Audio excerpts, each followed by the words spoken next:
Hey y'all, it's me again. I know I'm not in my, I know I'm not in my bedroom right now. That's because I'm babysitting my boyfriend's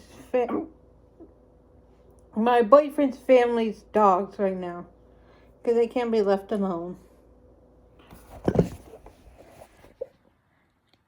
It's Sagey Poo, or Sage, and that's Ollie Poo, or Oliver. Okay. Well, I'm gonna continue reading from my book,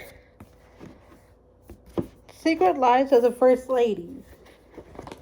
Here we go. Lemonade Lucy.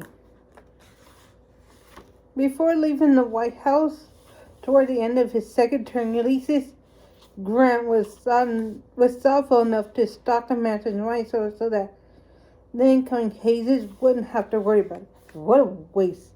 The only occasion on which alcohol was served at the White House during the Hayes administration was in 1877, when a group of Russians came visiting. Lucy and Roosevelt had been talked into making an exception to the dry policy by staff members who were worried about offending the Russian guests. After that, nary a drop of the stuff was served for any reason. In truth, the ban on liquor was at least as much Roosevelt's idea as it was his wife's. But Lucy caught most of the flag for it. A story appeared in the press in which the First Lady became agitated at the sight of a glass of red beverage, only to be told by her husband that it was lemonade with a squished berry in it.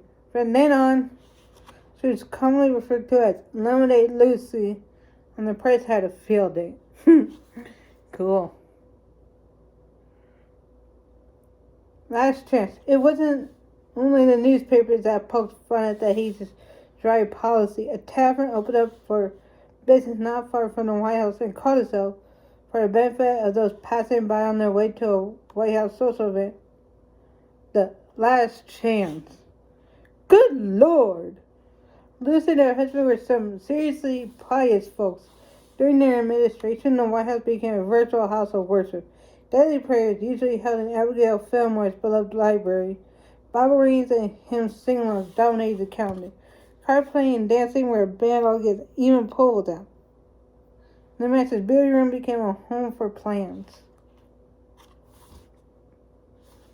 Onward, Christian soldiers, marching to war. Sorry I have that song stuck in my head because of someone in my past that I'd rather not talk about. If you had seen my YouTube video on how I was abused and whatnot, you know. But if you haven't, there's a video that you can watch in my YouTube channel. I care about it. Though organizations like the Women's Christian Temperance Union tried to get Mrs. Hayes on their rolls to no avail, Lucy did end up joining one nifty little sorority, the Women's Home Missionary Society of the Methodist Episcopal Church, devoted to maintaining the integrity of America's Christian culture in the wake of increasing immigration. Indeed, she became its first president in 1880. In addition to steering the society away from attaching itself to the women's suffrage movement, Lucy made a series of speeches that, while sadly in step with the times, have since become notorious. According to her, the boatloads of folks coming into the United States are such less enlightened places as Southern and Eastern Europe were sadly lacking in education and religion, and by no means well fitted for the citizenship of a Republican. Even African Americans whose behalf she has spoken out at the end of the Civil War were becoming a nuisance to Lucy. After all, well-informed and conscientious observers have pointed out that blacks reproduce at a higher rate, while the proportion of the ignorant and unchristian does not diminish. So they keep spawning like this, everyone. They exceeded the total number of citizens in the United States by the end of the 19th century. See what a college education can do? Right? Oh my god. Chapter 17. The Creature Garfield. April 19th, 1832 through March 14th, 1918. Married November 11th, 1858. The same day as my sister's birthday. Yippee! Presidential husband. James A. Garfield. Children. Eliza Arabella. Augustus. James Rudolph. Mary. Irwin McDowell. Abram and Edward.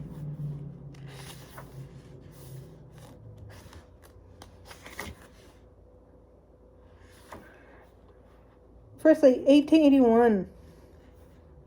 Astrological sign. Aries. Religion. Disciples of Christ. I know you're now asleep. Say, because I can hear your tail thumping. Oh, girlie. Okay. But if your children cost you what they do me, you would not sigh for more, I am sure, to her husband. Oh yeah, and the great grandson of James Garfield created Magic the Gathering. One of my boyfriend's favorite card games, and don't tell him this, but it's also starting to be mine. It's kind of good. I mean, like, it is, but yeah.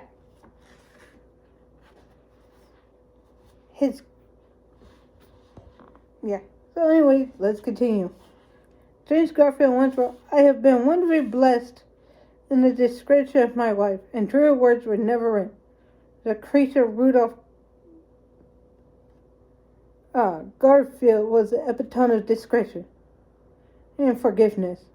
And in her husband, she had plenty of excuses to be neither. Crete, as she would come to be called by Garfield, was born in Gearsville, Ohio, to a carpenter named Zebulon Rudolph and his wife Arabella Manson Rudolph.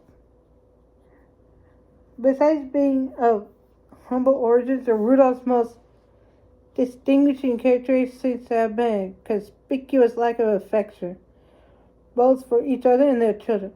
The creature found escape from a loveless childhood, as well as for frequent illnesses, by reading a lot, and became a very intelligent young woman by the time she began thinking of college. She entered Western Reserve Electric Institute in Harlem in 1815 and became a teacher after graduation.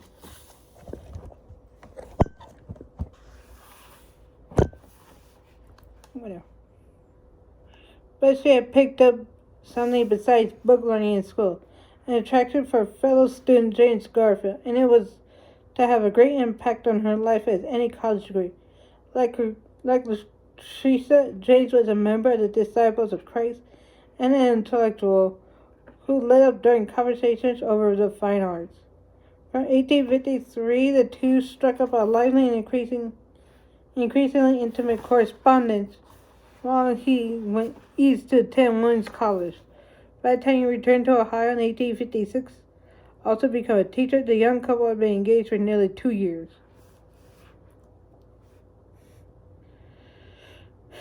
James Garfield's many infidelities pushed Teresa to the brink of devastation. On several occasions, he would try to introduce Teresa to his mistresses. I thought it was...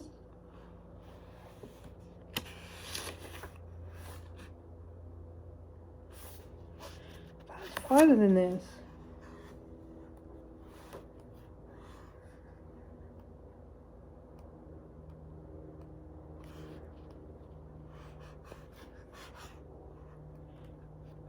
Or maybe not.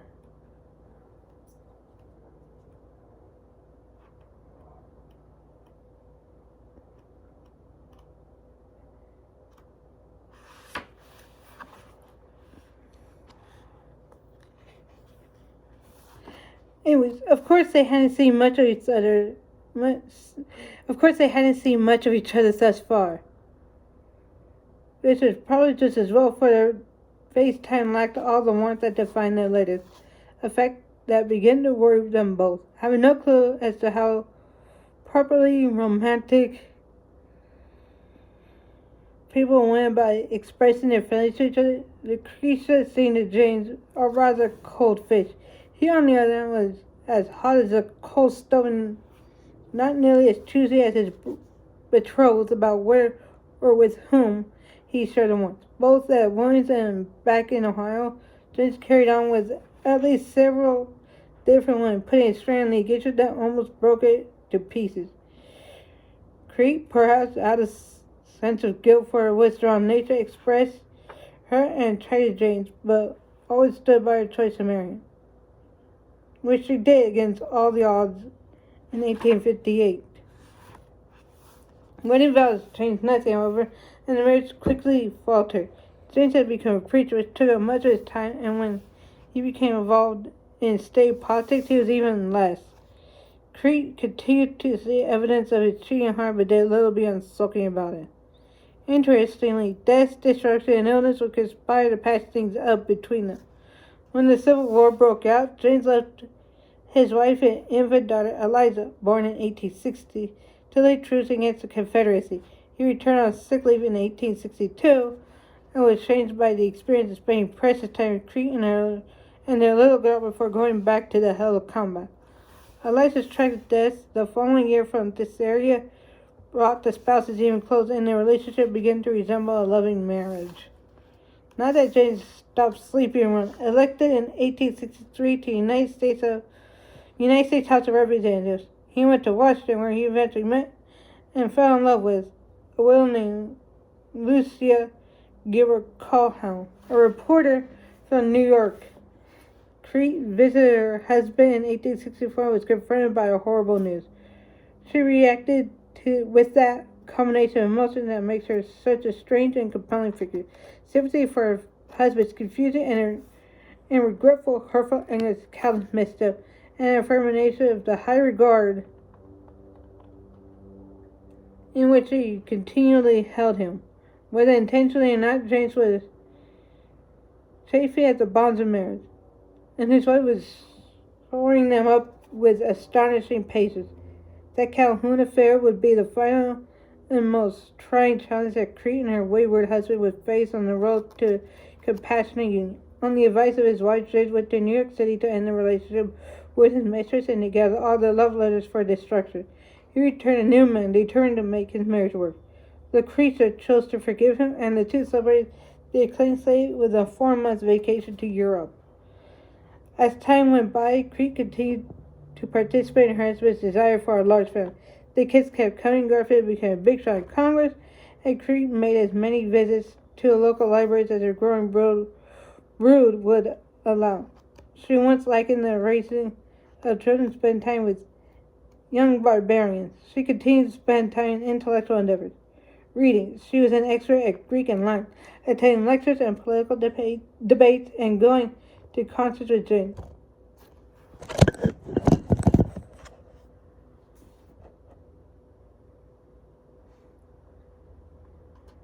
Unlike most congregational wives, she had only a tepid desire to make the Washington Society and preferred the company of books to the gossip of a flummery of capital parties. The Garfields bought a house in Washington in 1869, and Crete shuttled back and forth between it and their Ohio farm to see the education of their growing children. James was steadily climbing the rungs of the Republican ladder and was elected to the United States Senate in 1880. The party nominated him for president the same year, and he beat fellow Civil War veteran Warfield Scott Hancock in the election.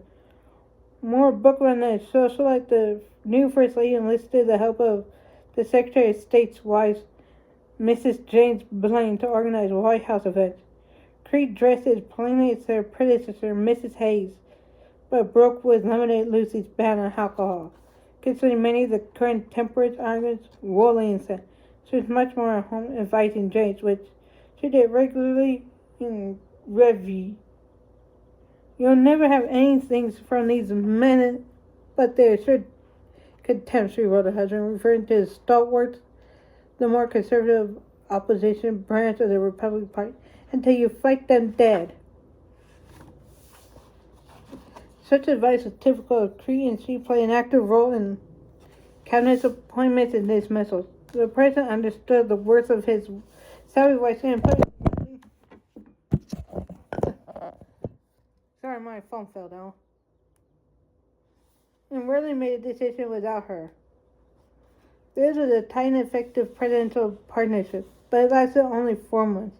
Charles Guiteau, who'd been turned down by the Garfield administration for a consulship in Paris, decided to vent his rage by suing the president. He did so on July 2nd, 1881, condemning James Garfield to a bed he would occupy for some 80 days before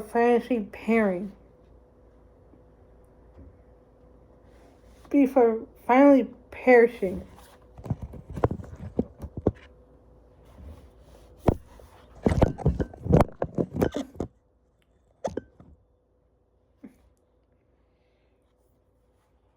Cree, who just recovered from a bout of malaria when her husband was shot,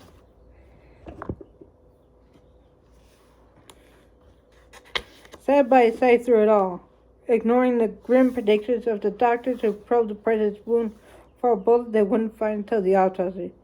It was a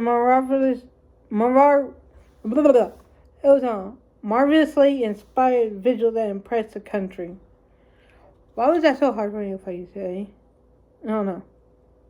So much so, in fact, that the nation rewarded the widow, Mrs. Garfield, with cash, and lots of it. Cree received $3,600,000 from a sympathy-driven subscription campaign, $50,000 from Congress for her grief, and an annual $5,000 pension on top of it.